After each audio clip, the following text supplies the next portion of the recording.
उत्तराखंड में बढ़ते जंगली जानवरों के हमले को लेकर सत्ता पक्ष न सिर्फ विपक्ष के निशाने पर है बल्कि अपनों ने भी अब सवाल खड़े करने शुरू कर दिए हैं।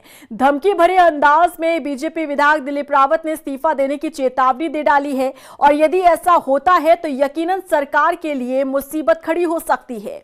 देखिए रिपोर्ट। बीजेपी विधायक ने दी धमकी, दिलीप रावत ने दी इस्तीफा देने की चेतावनी।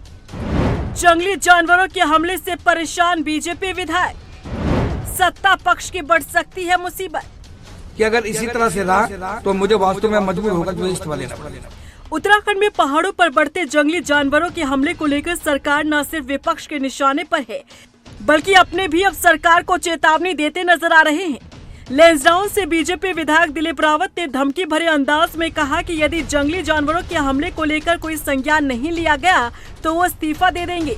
दिलीप रावत ने कहा कि कॉर्बेट नेशनल पार्क से सटे गांव लगातार खतरे में हैं, फिर भी ना नीति बदली और न ही जमीनी स्तर पर सुरक्षा मजबूत की गई। दिलीप रावत ने चेतावनी देते हुए कहा कि अगर हालात ऐसे ही बने रहे तो वो मजबूरन इस्तीफा देने पर विचार करेंगे। बता दें कि दिलीप रावत बीजेपी के वरिष्ठ विधायक हैं और पहाड़ी क्षेत्रों के मुद्दे पर मुखर होकर बोलते रहे हैं।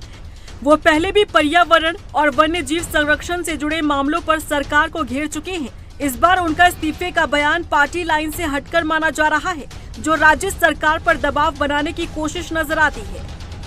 देखिए, हमारे ये बहुत दुर्भाग्यजनक घटना है और मैं समझता हूँ कि मेरा क्षेत्र पूरा कॉर्बेट नेशनल पार्क से लगा हुआ है। मैं कई बार कह चुका हूँ, सरकार से भी कहा हूँ कि इस तरह से हम लोगों का अगर जीवन कैसे जी पाएंगे हम लोग। तो मेरा सबसे निवेदन है कि सरकार से निवेदन है कि वो एक तो सबसे पहले बाघ को मारने का आदेश दिया जाए और यहाँ पर ऐसी सुरक्षा की जाए कि जो लोगों को दूसरे के जान माल की कोई हानि न होने पाए। और दूसरा जो वन अधिनियम में मैं बार बार उठाते आया हूँ और बड़े दुर्भाग्य की बात है कि कोई भी सरकार ने आज तक उत्तराखंड के परिप्रेक्ष्य में जो है यहाँ नियम बनाने के लिए कोई आवाज नहीं उठाई। तो मैं आपके माध्यम से भी कहना चाहता हूँ कि अगर इसी तरह से रहा तो मुझे वास्तव में मजबूर होकर जो है इस्तीफा देना पड़ेगा। कांग्रेस के प्रदेश अध्यक्ष गणेश गोदियाल ने कहा कि जब तक सरकार की ओर से इसके लिए योजना नहीं बनाई जाएगी तब तक इस तरह की घटनाएं सामने आती रहेंगी। काफी समय से कांग्रेस की ओर से सरकार को इसके लिए सुझाव और सलाह दिए जा रहे हैं कि लोगों के जीवन को बचाने के लिए सरकार ऐसी रणनीति तैयार करे जिससे ये घटना दोहराई न जा सके। सरकार की दिक्कत यह है कि सरकार विपक्ष के द्वारा कही गई बातों को तवज्जो नहीं देती। हमने अतीत में कई बार इस संबंध में ये बातें कही और मैंने बहुत बार इस बात को कहा कि इस बात के लिए सरकार को कटघरे में खड़ा नहीं किया जा सकता कि ये जो हमले हो रहे हैं ये इसी सरकार में हो रहे हैं, पर इस बात के लिए सरकार को कटघरे में खड़ा किया जाना चाहिए कि सरकार ने इसकी रोकथाम के लिए कोई इच्छा शक्ति नहीं दिखाई। और आज सत्ता पक्ष के लोगों ने जो हमने कहा था उस बात को रिपीट किया है, तो इसका अर्थ यह है, और यहीं नहीं रिपीट किया, संसद में तक सत्ता पक्ष के जो सांसद हैं उन्होंने इस बात को हमारे कहने के बाद उठाया। इसका अर्थ ये है कि ये वास्तविक मुद्दा है और चिंता की बात यह है कि सरकार इन घटनाओं की रोकथाम के लिए जो आवश्यक उपाय हैं उन उपायों को नहीं कर रही है। उत्तराखंड में पहाड़ी इलाकों में वन्यजीव और लोगों का संघर्ष पुराना है।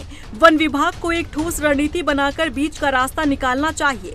हालांकि अब सत्ता पक्ष को इस पर गौर करना ही होगा क्योंकि अब तक सिर्फ विपक्ष और आम जनता इस मुद्दे को उठाती रही है, लेकिन अब सत्ताधारी पार्टी के लोग इस मुद्दे को उठा रहे हैं। हाल ही में जंगली जानवरों के हमले का मुद्दा लोकसभा के साथ ही राज्यसभा में भी गूंजा। लोकसभा में पौड़ी से सांसद अनिल बलूनी ने इस मुद्दे को उठाया तो वहीं राज्यसभा में महेंद्र भट्ट ने केंद्र के सामने इस मुद्दे को रखा।